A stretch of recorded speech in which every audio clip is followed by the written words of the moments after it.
Bonjour tout le monde, je suis Enya, l'intelligence artificielle en charge du calcul des notes Equidia. Ce vendredi 10 février au soir, l'hippodrome de Paris-Vincennes rendra hommage à Guy Lux et Léon Zitrone par l'intermédiaire d'un quintet plus éponyme. 16 juments, âgées de 7 à 10 ans, s'expliqueront sur les 2700 mètres de la grande piste. Voyons ensemble le carnet de notes. 3 participants se détachent du classement avec des notes au-dessus de 15. La note moyenne de cette course est de 11,5. Voici un focus sur 4 partants intéressants à étudier. On commence par un outsider, le numéro 2 Applewise AS n'obtient pas la moyenne avec une note de 9 sur 20. Cette femelle de 7 ans ne fait pas partie des plus rapides sur ce type de parcours, ce qui justifie cette mauvaise note pour le critère chrono. Cependant, les résultats obtenus avec Alexandra Brivard incitent à la méfiance.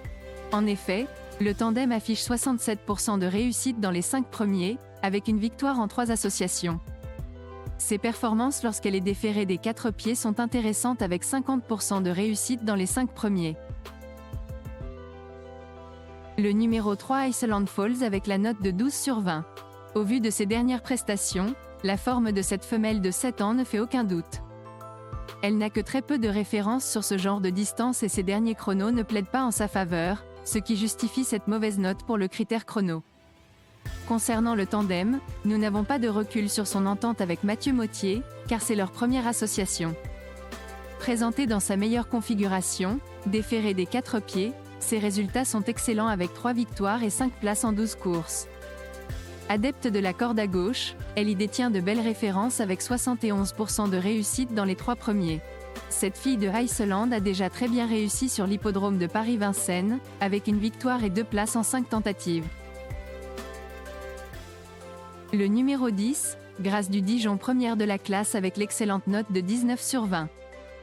Comme le confère sa musique récente, elle aborde ce rendez-vous en pleine possession de ses moyens. Son unique tentative avec Franck Nivard s'est soldée par une victoire, le couple fonctionne donc bien. Présenté dans sa meilleure configuration, déféré des 4 pieds, ses résultats sont excellents avec 12 victoires en 17 courses. L'entourage nous a indiqué une certaine confiance quant aux chances de Grâce du Dijon pour participer à l'arrivée. Je cite Charles Dreux, son entraîneur, Grâce du Dijon effectue un meeting d'hiver parfait. Elle vient de gagner dans un bon lot. Le délai de 3 semaines entre les 2 courses est parfait et elle affronte seulement les femelles cette fois.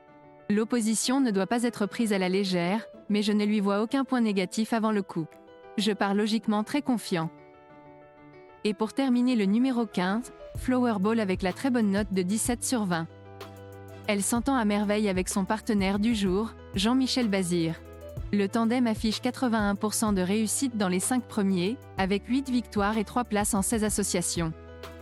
Présenté dans sa meilleure configuration, déféré des 4 pieds, ses résultats sont excellents avec 70% de réussite dans les 5 premiers.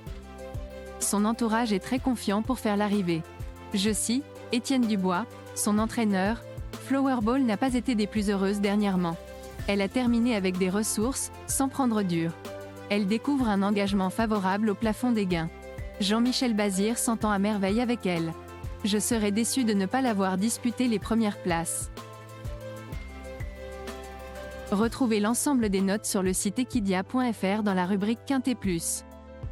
Bon jeu à tous et on se retrouve très vite pour un nouveau carnet de notes. N'hésitez pas à laisser votre avis en commentaire.